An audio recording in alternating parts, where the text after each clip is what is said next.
के तुम चरणों से लगाते हो, मैं चरणों में लगे रहना, मैं मंदिर रोज आती हूँ, तेरा दर्शन पा करके मैं सब कुछ भूल जाती हूँ, तुझे पाने को मेरे भगवन। जय जिनेन्द्र दीदी, जय आदिनाथ। जय जिनेन्द्र, प्रणाम सभी को। जय जय आदिनाथ, जय जिनेन्द्र दीदी, जय जयेंद्र। जय जिनेन्द्र दीदी, जय जिनेन्द्र दीदी। जय जिनेन्द्र साहब, जय जिनेन्द्र साहब। जय जिनेन्द्र सर।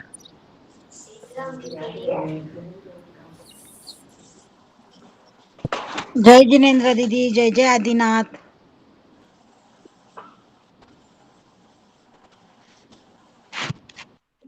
जय प्रणाम सभी को। जिनेन्द्र, जय जय आदिनाथ।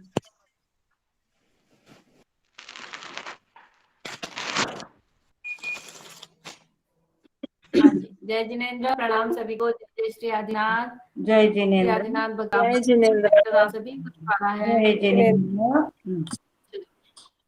नमो जिणाणं जियाभयाणं, नमो जिणाणं जियाभयाणं, नमो जिणाणं जियाभयाणं, नमो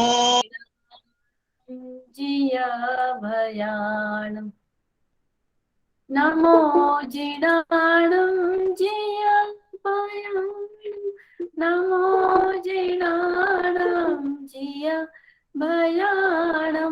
नमो जिणाणं जियाभयाणं, नमो जिणाणं जियाभयाणं, नमो जिणाणं जियाभयाणं, नमो जिणाणं जियाभयाणं, नमो जिणाणं जियाभयाणं, नमो जिणाणं जियाभयाणं, नमो जिणाणं जियाभयाणं, नमो जिणाणं जियाभयाणं, नमो जिणाणं जियाभयाणं। सभी को प्रणाम। सभी जन सीधा बैठे हैं, कमर से सीधा, गर्दन सीधी, आंखों को बंद करें कोमलता से और पूरा ध्यान अपने श्वासों पर। पूरा ध्यान श्वासों पर। मोबाइल एक जगह पे रख दे, साइलेंट कर ले, मोबाइल को म्यूट कर ले और एक जगह पे रख के शांति में एकाग्र चित्त होकर स्वयं के साथ, मेरी आत्मा के साथ, मेरे देवादिदेव के साथ मैं कुछ क्षण बिताने जा रही हूँ। इसी भावना के साथ सीधा बैठे, गर्दन सीधी, कमर सीधी, मुंह को थोड़ा ऊपर की ओर करते हुए, आंखों को कोमलता से बंद करके पूरा ध्यान श्वासों पर। राइट नोज से गहराई से श्वास लेना है। आवाज नहीं आ रही है मेरी? आवाज फुल है जी? आ रही आपके है नेट फुल पे आवाज है दीदी, आ रही है, आ रही है, अच्छी आ हाँ, रही है। फुल आवाज है, फुल। इंटरनेट में प्रॉब्लम होगा आपका, चेक कर ले और म्यूट रखे फोन। राइट नोज से श्वास लेना है, गहराई से श्वास लो राइट नोज से।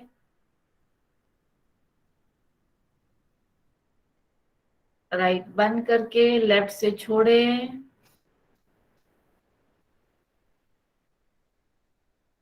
लेफ्ट से श्वास ले,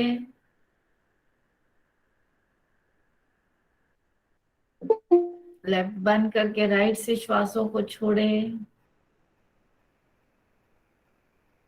वापिस राइट से श्वास ले,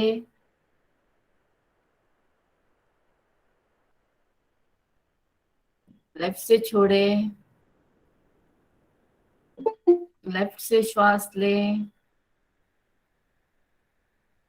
राइट से छोड़े।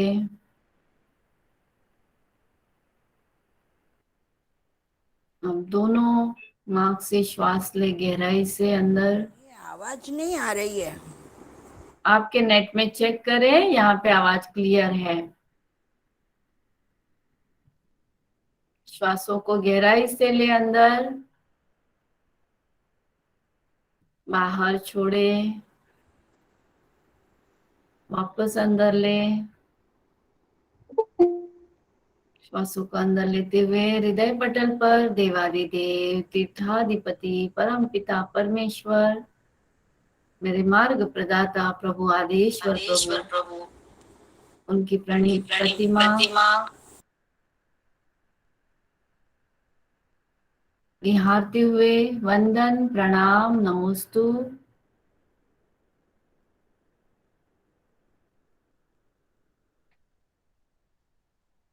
देवादिदेव को प्रणाम करते हुए तीन नवकार मंत्र, नमो हरिहंताणम, नमो सिद्धाणम, नमो आयर्याणम, नमो वज्रायणम, नमो लोय सवसाहुणम, एसो पंच नमोकारो सब पावपणासनो मंगलाणंच सवे सिंह परमं हवै मंगलम।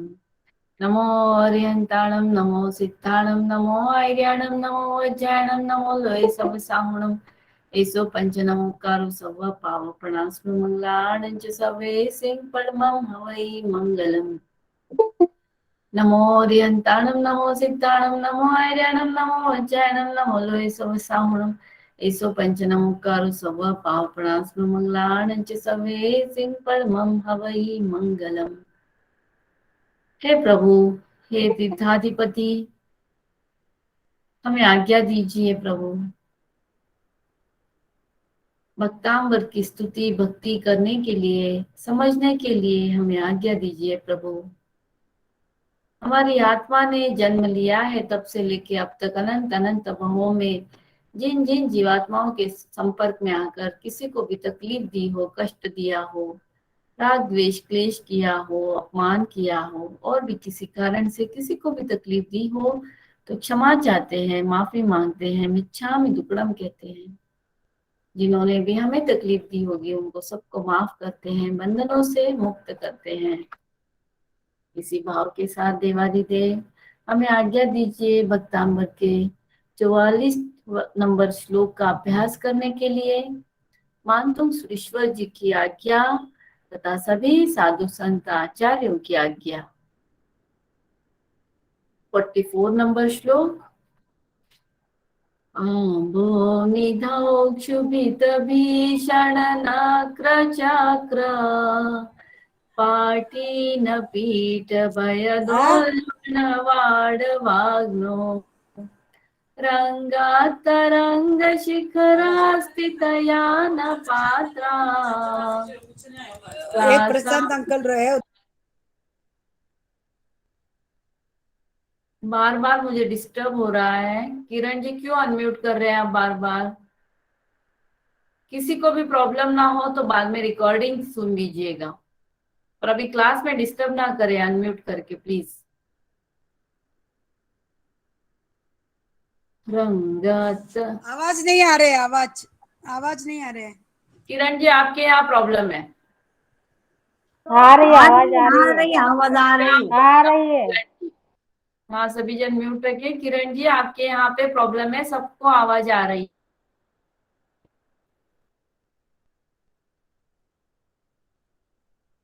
अम्बो निधौ क्षुभित भीषण नक्र चक्र, पाटीन पीठ भयदोल्बण वाढवा, रंग तरंग शिखर स्थितया न पात्रा, त्रासं विहाय भवतः स्मरणाद् व्रजन्ति।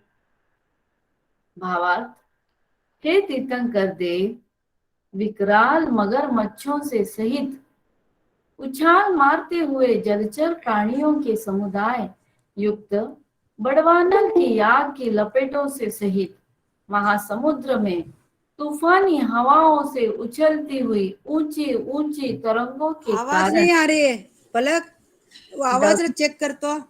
आवाज आ रही है, आ रही है। आ रही है आवाज। किरण जी आप हमें बार बार डिस्टर्ब कर रहे हैं। किरण जी कहाँ है? किरण जी आप थोड़ी देर के लिए रिमूव हो जाए, वापस ज्वाइन करें आप। आपको अगर डिस्टर्ब हो रहा है, आपको आवाज नहीं आ रही, तो घर में पूछने के लिए आप यहाँ पे अनम्यूट ना करें ना, घर के सदस्य को पूछिए। यहाँ पे अनम्यूट करके क्यों आप आवाज देते हो?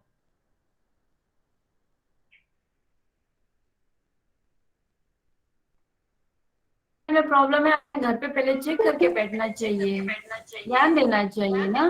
आपको कितनी बार बोला हुआ है, क्लास में बीच में बोलोगे तो डिस्टर्ब होता है सबको।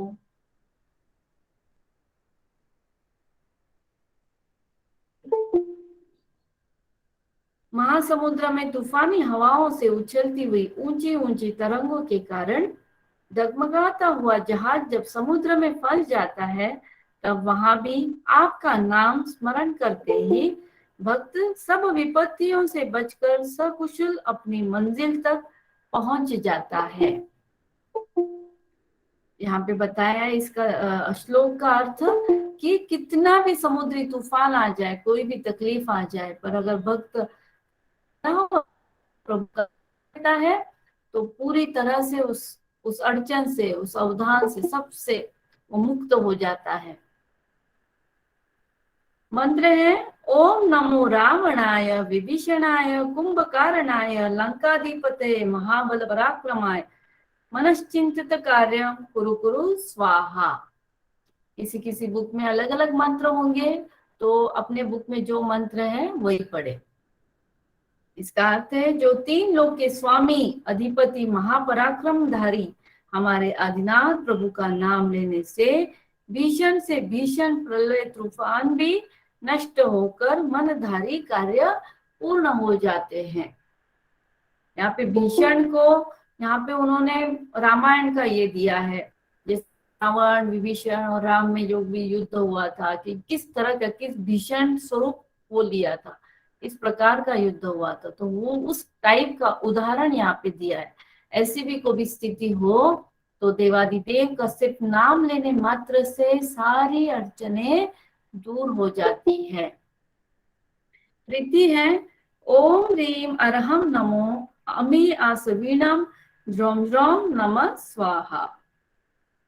यहाँ पे पिछले 5-6 गाथाओं से भोजन का ही उदाहरण दिया है कि ऐसे ऐसे रिद्धिधारियों के हाथ में अलग अलग प्रकार के भोजन रखने से किस तरह से उस पे उनके तप का प्रभाव पड़ता है। तो यहाँ पे इसमें बताया कि विष युक्त भोजन, विष जिस भोजन में विष है, ऐसा भोजन जिनके हाथ में रखने से वो विष युक्त भी अमृत बन जाता है, ऐसे रिद्धिधारियों को प्रणाम वंदना नमन किया गया है। अमी आसवीनम, विष युक्त अन्न जिनके हाथ पे रखने से वो भी अमृत बन जाता है। अब है बीज तत्व। इस गाथा के बीज तत्व है न और ठ। न बाण का न और ठ, पाठी न पीठ, ठ बीज तत्व है ठ। इसका प्रभाव है जिंदगी की कठिन एवं तीव्र जोखिमों एवं कठिनाइयों में भी कोई जागरूक सचेतना की नाव पर सवार होकर सुरक्षित और निर्भय होकर यात्रा कर सकता है। मतलब क्या, अभी जो वही उदाहरण जो बताया ऊपर, जो भी अर्थ बताया वही यहाँ पे आ रहा है कि कोई भी कष्ट हो, कोई भी बड़ी सी बड़ी अड़चन हो जीवन में, कितनी बड़ी कि उसके लिए अपने पास कोई जवाब ही नहीं हो, ऐसे बड़ी बड़ी अड़चनों में भी, सांसारिक अड़चनें हमारे जीवन में कुछ ना कुछ आती रहती है, तो ऐसे अड़चनों में भी ये श्लोक हमें मदद करता है, सुरक्षितता के भाव देता है ये श्लोक। जब हम इनसिक्योर, कोई टेंशन आ जाता है तो हम इनसिक्योर हो जाते हैं कि बाप रे क्या होगा, कैसे होगा, मैं सुरक्षित रहूंगी क्या, ये जो भाव आने लगते हैं, ऐसी परिस्थिति जब हो तो ये श्लोक बहुत बहुत मदद करता है। परिस्थिति की अनिश्चितताएं, लाचारी, समुद्र तट का जीवन, शरीर में पानी न ठहरने। हाँ, अभी समुद्र तट के जीवन पे बहुत से लोग समुद्र के तट पे रहते हैं, तो उनका जीवन तो अनिश्चित ही है ना, क्योंकि कभी भी बाढ़ आ सकता है, कभी भी तूफान आ सकता है, तो उनका घर भी कभी टिकेगा कि नहीं ये शाश्वती नहीं होती है। तो ऐसी परिस्थितियां जब जीवन में आती है तो उनके लिए ये श्लोक मदद करता है। शरीर में पानी न ठहरने से संबंधित प्रश्न, जो भी शरीर में बीमारियां होती है ना कि शरीर में पानी ही नहीं है, ऐसी कोई बीमारियां होती है, ये श्लोक उसमें भी, ये बीमारी में भी मदद करता है। फिर वायरल वायरल हो जाता है। वायरल क्या होता है? बुखार आना, सर्दी होना, वायरल हो जाता है ना, क्योंकि वायरस शरीर में चले जाते हैं, उसे बोलते हैं वायरल। तो वायरल होने में भी जब वो तकलीफ, वायरल की तकलीफ हो, इन्फेक्शन हो कोई बॉडी में, और एक सबसे इम्पोर्टेंट थायराइड, थायराइड की तकलीफ हो, तो ये श्लोक बहुत बहुत बहुत मदद करता है। लिख लीजिए, किसी को भी थायराइड की तकलीफ हो तो ये श्लोक का पठन हर रोज करना है। स्थूलता आदि, वीरता आना और भलाई करने के भाव, इस श्लोक से, हाँ, जिनको भी स्थूलता की तकलीफ है, स्थूल हो जाता है शरीर, वो भी कम करने के लिए ये श्लोक मदद करता है। और जैसे जैसे आप श्लोक का पठन करोगे, आपके अंदर एक वीरता की भावना जगेगी, एक भलाई करने की, दूसरों को मदद करने की जागृत होने लगेगी। तो ये श्लोक का प्रभाव हो गया। यह श्लोक है जल तत्व का श्लोक है, जल तत्व का श्लोक है। इसकी राशि है कर्क, वृश्चिक और मीन। कर्क, वृश्चिक और मीन इस श्लोक की राशियां हैं। और यह पूर्व दिशा में मुख करके इसका पठन करना चाहिए। पूर्व दिशा में इस श्लोक का मुख करके इस श्लोक का पठन करना चाहिए। अब इसकी कहानी जानेंगे हम। राशि कर्क, कृषि और मीन।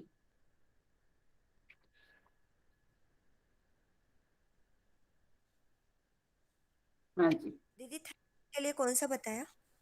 क्या बताना है?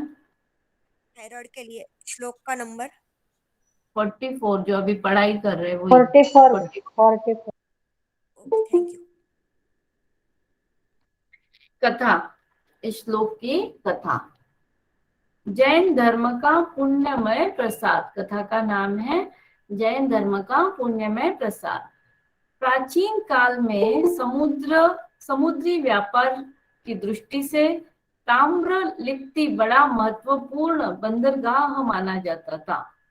ताम्रलिप्ति नाम का बंदर था तब, है ना। बंदर कैसे? समुद्र के किनारे बंदर होते हैं ना, जहां से जहाज आती जाती, या फिर बिजनेस होता है, समुद्री बिजनेस होता है, तो उसे बंदर कहा जाता है। उस समय का सारा व्यापार बगैर सरकार के हस्तक्षेप के वणिक जनों के हाथ में ही था। तब सरकार के हाथ में कुछ नहीं था, सब ये जो बिजनेस करने वाले थे, इन्हीं के हाथों में ये सारा बिजनेस चलता था। अभी कैसे सब सरकार के हाथ में आ गया है, गवर्नमेंट देखती है समुद्र का बिजनेस, जो भी आता है जाता है उस पर टैक्सेस लगते हैं, तो पूरा ध्यान सरकार का होता है उसमें। उनमें सेठ ताम्रलिप्त का नाम सर्वोपरि था। उनके अभूतपूर्व वैभव का लोग एक ही कारण पाते थे, जैन धर्म का पुण्य प्रसाद। इतना इतना वैभव था उनके पास कि वो वैभव का लोगों को इम्प्रेशन क्या था लोगों पे, कि वो बहुत ज्यादा जैन धर्म, मतलब जैन इतने प्रसाद के रूप में ये धन संपदा मिली है, इस तरह से वो फेमस थे तब। वास्तव में ताम्रलिप्त जी थे तो एक कुशल व्यापारी, परंतु धर्म, अर्थ, काम, मोक्ष, इन 4 पुरुषार्थों में उनका लक्ष्य अर्थ पुरुषार्थ से पहले धर्म पुरुषार्थ पर रहता था। धर्म को जीवन में सबसे ऊपर रखा था उन्होंने, धर्म को महत्व सबसे ज्यादा। उनका विश्वास था कि जिसने धर्म पुरुषार्थ साधना यथाविधि कर लिया, उसके द्वारा ही अन्य तीनों पुरुषार्थ सरलता व सफलता पूर्वक संपादित हो सकते हैं। देव दर्शन आदि गृहस्थ के 6 आवश्यक कर्तव्यों का पालन तथा भक्ताम स्तोत्र की भक्ति पूर्वक आराधना करना की दैनिक चर्या के अंग थे, और किसी भी स्थिति में वे इन्हें करना कभी नहीं भूलते थे। प्राचीन समय में समुद्री यात्राओं में अनेक भारी मुसीबतों का सामना करना पड़ता था। समुद्री तूफान का खतरा 24 घंटे नंगी तलवार की तरह सिर पर लटका रहता था। ऊंची ऊंची पहाड़ जैसे लहरों के बीच यदि जहाज फंस जाए तो लेने के देने पड़ जाते थे। समुद्री जीव जंतु व व्हेल मछलियों जैसे विशालकाय जल जीवों के हमलों से भी उस समय के छोटे छोटे जहाजों को बड़ा खतरा बना रहता था। ऐसी विकट व भयानक अवसरों पर किसी का अक्ल काम नहीं करती थी। केवल पवित्र मन से भगवान का स्मरण करने के अलावा उस समय कोई दूसरा चारा ही नहीं था। एक बात और वहां यह कि व्यंतर जाति के देव जल थल व नभ में सब जगह विद्यमान रहते थे।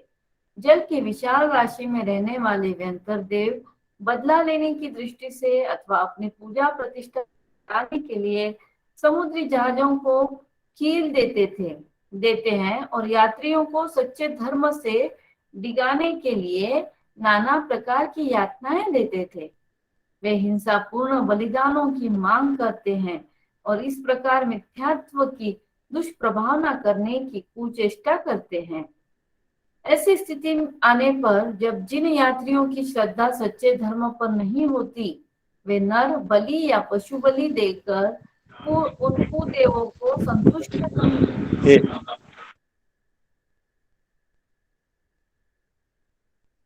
जिससे हिंसा का बोलबाला बढ़ता है, किंतु अहिंसक व सम्यकत्वी कभी ऐसे कुदेवों से भयभीत या प्रभावित नहीं होते।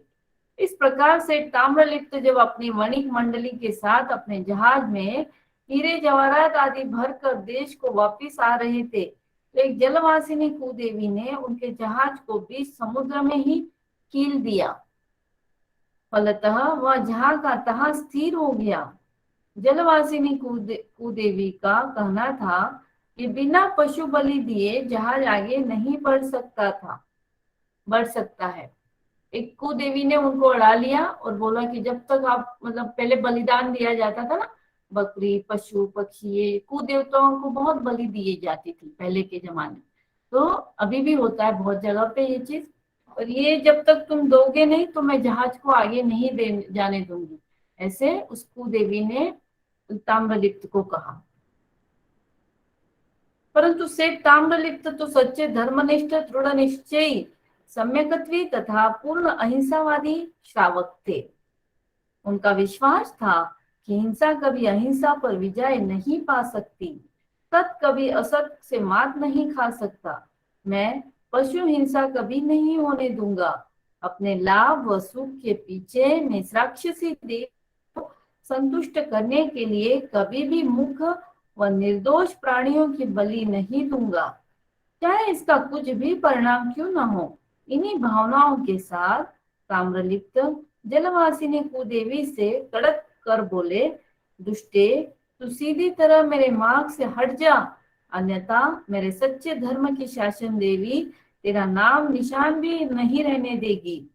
मैं वह ब्रह्मदत्त चक्रवर्ती तो नहीं जिसने धर्म में अश्रद्धा करके जल के व्यंतर देव से बचने के लिए नमोकार मंत्र को पानी में लिखकर पैर से मिठाया था और फिर उस कुदेव द्वारा जल में ही डुबो दिया गया था, तथा जो आज भी नरकों के दुख भोग रहा है। मैं तो अहिंसा धर्म का दृढ़ श्रद्धानी हूँ, तू मेरा क्या बिगाड़ सकती है। यह कहकर ताम्रलिप्त भक्ताम्र स्तोत्र के 44वें श्लोक का उच्चारण करने बैठ गए। उनकी आंखें तो बंद थी किंतु अंतःकरण जागरूक था। कुछ देर बाद जहाज के हिलने डुलने तथा यात्रियों की जय जयकार से आंख खुली तो देखते हैं कि जहाज शांति से आगे बढ़ रहा है और उसके आगे दिव्य रूप धारिणी चकेश्वरी देवी उसको कुदेवी की चोटी पकड़कर घसीटती हुई ले जा रही है। जहाज के यात्रियों की आवाजें गूंज उठी, अहिंसा के धर्म की जय जयकार करने लगी। तो इस तरह से यहाँ पे बताया कि कोई भी कुदेव हो, कुछ भी हो, और अभी भी ऐसे होता है कि अगर आप श्रद्धा से भक्ति भाव से कोई भी गाथा करते हो तो वो देव हमें उस अड़चन से मुक्त करने के लिए, उन तकलीफों से दूर करने के लिए, हमारी शक्ति, आत्मशक्ति बढ़ाने के लिए मदद करने जरूर जरूर आते हैं। तो ये इस तरह से कथा दर्शाई है इसमें। अभी हम इसके उच्चार देखेंगे। गाथा के उच्चार देखिए। आंभो निधौ। जब मैं बोलती हूँ ना तो आप भी बोला करें, ताकि आपको उच्चार ध्यान में आ जाएगा, तो आपको बोलने में आसानी रहेगी। आंभो निधो शुभित शुभित भीषण नक्र चक्र।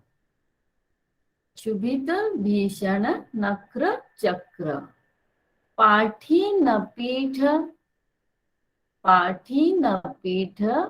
भय दोलवण वाड वाग्नौ।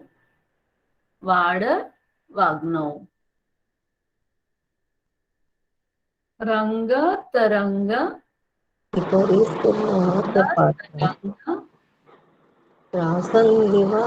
रसित यान पात्रा। त्रासम विहाय भवतः। दो अनुस्वार है, विसर्ग है त के बाजू में। भवतः स्मरणात् व्रजन्ति। थायराइड के लिए ये श्लोक बहुत लाभदायी है। जिन्हें भी थायराइड है, यह श्लोक पूर्व दिशा में मुख करके इसका पठन किया करें। कितनी बार बोलना? कितनी बार भी बोलो, जितनी बार आपको जमेगा उतनी बार बोलो। मंत्र है ओम नमो रावणाय विभीषणाय कुंभकारणाय लंकाधिपतये महाबल पराक्रमाय मनश्चिंतित कार्य कुरु कुरु स्वाहा। रिद्धि है ओम ह्रीम अर्हम नमो। ओम ह्रीम अर्हम नमो अमी आसवीणम ज्रोम ज्रोम नमः स्वाहा। ओम ह्रीम अर्हम नमो अमी आसवीणम ज्रोम ज्रोम नमः स्वाहा। ये श्लोक मैंने बताया, थायराइड वैसे ही कोई भी प्रकार का शरीर में इन्फेक्शन हो, वायरल हो, तो इस गाथा का पठन जरूर करें, या किसी को भी बताएं। किसी को भी तकलीफ हो आपके आसपास तो उनको आप ये बता सकते हो। यहाँ पे ये श्लोक हो रहा है, अपना अभ्यास करेंगे। सभी जन हीलिंग के लिए सीधा बैठे। कल 39 नंबर हुआ, आज 40 नंबर के श्लोक से हम हीलिंग करेंगे। सभी जन सीधा बैठे, कमर से सीधा, गर्दन सीधी, और आंखों को बंद करते हुए देवादिदेव की प्रतिमा आंखों के सामने, अपने हृदय पटल पर प्रभु की प्रतिमा स्थित, पूरे भाव को समर्पण करते हुए, मेरे प्रभु को समर्पण करते हुए, हर पल मेरा हर क्षण मेरे देवादिदेव के लिए, ऐसे मेरे प्रभु की आज्ञा, उनके उंगल से निकलती हुई भव्य दिव्य ऊर्जा मेरे मस्तिष्क से, मेरे सहस्त्रार चक्र से शरीर में प्रविष्ट हो रही है। मेरे शरीर में प्रविष्ट होकर वो हर एक अवयव में वो ऊर्जा गोल गोल गोल घूमते हुए सर्व अंग को स्वस्थता प्रदान कर रही है, सकारात्मक बना रही है, शुद्धता दे रही है। शरीर में जितने भी नकारात्मकता है, विषाणु है, सब कुछ निकल रहा है शरीर से। सब विषाणु निकल रहे हैं और हम शुद्ध हो रहे हैं। सब कुछ हवा में विलीन हो गया और हम शुद्ध बुद्ध हो गए, सकारात्मक बन गए, शक्तिवान बन गए, बलाढ्य बन गए। सबसे महत्वपूर्ण है शक्ति होना शरीर में। जब तक शक्ति नहीं है, हम धर्म की क्रियाएं भी कुछ नहीं कर पाते हैं। तो हमें प्रभु शक्ति प्रदान करे, शक्ति दे, शक्तिशाली बनाए, बलाढ्य बनाए, सुदृढ़ बनाए। इसी भावना के साथ प्रभु की भक्ति आराधना करेंगे। मानतुक सुरेश्वर जी की आज्ञा लेते हुए भक्तांबर स्तोत्र के रचयिता इतना भव्य दिव्य ज्ञान हमें जिन्होंने दिया है उनका धन्यवाद करते हुए उनकी आज्ञा लेंगे। जिन्होंने सारे विश्व के आचार्य साधु संतों ने जिन्होंने यह श्लोक हम तक पहुंचाया है, देवादि देव तो कब होके गए हैं और अभी भी अपने पास श्लोक है क्योंकि हमें मिला है। हमें वरदान के रूप में अपने आचार्यों से गुरुओं से हमें ये श्लोक मिल पाया है जिसके द्वारा हम प्रभु की निरंतर भक्ति करते रहते हैं, जो हमारे जीवन को सहज सरल बना रहा है। सारी अड़चनों से विमुक्त होकर हम सिर्फ और सिर्फ भक्ति आराधना में जुड़ पा रहे हैं। ऐसे भावनाओं सहित प्रभु की भक्ति करने के लिए आज्ञा लेंगे। कल्पांत काल पवनोदत वह्निकल्पम् दावानलं ज्वलितमुज्ज्वलमुस्फुलिङ्गम् विश्वं जिगात्सुमिव सन्मुखमापतन्तं त्वन्नाम कीर्तनजलं शमयत्यशेषम् कल्पान्तकाल पवनोदतवह्निकल्पम् दावानलं ज्वलितमुज्ज्वलमुस्फुलिङ्गम् विश्वं जिगात्सुमिव सम्मुखमापतन्तं त्वन्नाम कीर्तनजलं शमयत्यशेषम् कल्पान्तकाल पवनोदतवह्निकल्पम् दावानलं ज्वलितमुज्ज्वलमुस्फुलिङ्गम् विश्वं जिगात्सुमिव सम्मुखमापतन्तं त्वन्नाम कीर्तनजलं शमयत्यशेषम्। ओम ह्रीं श्रीं क्लीं रां ह्रीं अग्नि उपशमनं शांतिं कुरु कुरु स्वाहा। ओम सां ह्रीं क्रों ग्लौं सुंदरपाय नमः। ओम ह्रीं श्रीं क्लीं रां ह्रीं अग्नि उपशमनं शांतिं कुरु कुरु स्वाहा। ओम सां ह्रीं क्रों ग्लौं सुंदरपाय नमः। ओम ह्रीं श्रीं क्लीं रां ह्रीं अग्नि उपशमनं शांतिं कुरु कुरु स्वाहा। ओम सां ह्रीं क्रों ग्लौं सुंदरपाय नमः। ओम ह्रीं अरहं नमो काय बलिनं ज्वं ज्वं नमः स्वाहा। ओम ह्रीं अरहं नमो काय बलिनं ज्वं ज्वं नमः स्वाहा। ओम ह्रीं अरहं नमो काय बलिनं ज्वं ज्वं नमः स्वाहा।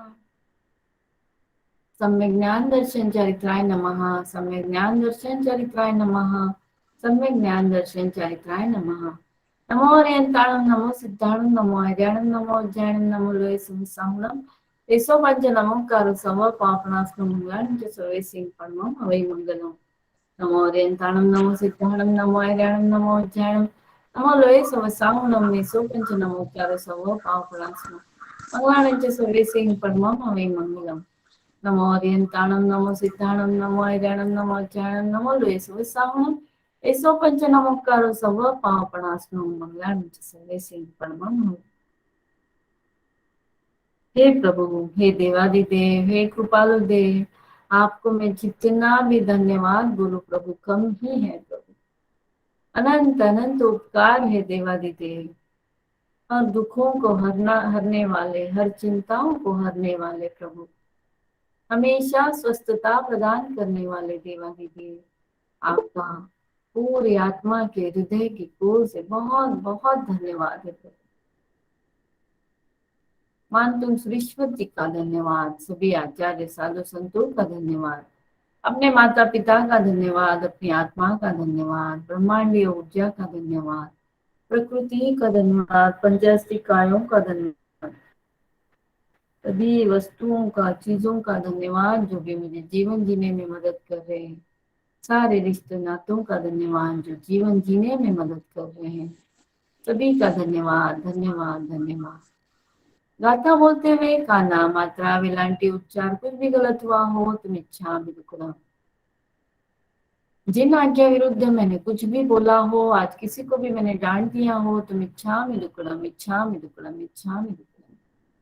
जय जय श्री आदिनाथ, जय जय श्री आदिनाथ, जय जय श्री आदिनाथ। सभी को प्रणाम। जय जिनेन्द्र। आप सभी स्वस्थ रहे, मस्त रहे, आनंदित रहे, खुशियों से भरे हुए रहे। हर घर पे हर आनंद, हर एक घर में हर एक व्यक्ति के साथ आनंद साथ रहे, खुशियां भरी हुई रहे। इसी भावना के साथ जय जय श्री आदिनाथ, जय जिनेन्द्र। प्रणाम सभी को। जय जिनेन्द्र दीदी, जय जय जिनेन्द्र, जय जय जय जय जय आदिनाथ, जय जिनेन्द्र। जय जिनेन्द्र दीदी, जय जय श्री आदिनाथ, जय जिनेन्द्र। जय जिनेन्द्र। जय जिनेन्द्र दीदी। जय जिनेन्द्र दीदी। दीदी रिकॉर्डिंग चालू है, लेकिन बंद करो। रिकॉर्डिंग बंद करो, रिकॉर्डिंग बंद करो। दीदी ये वेट लॉस के लिए भी गाता है क्या?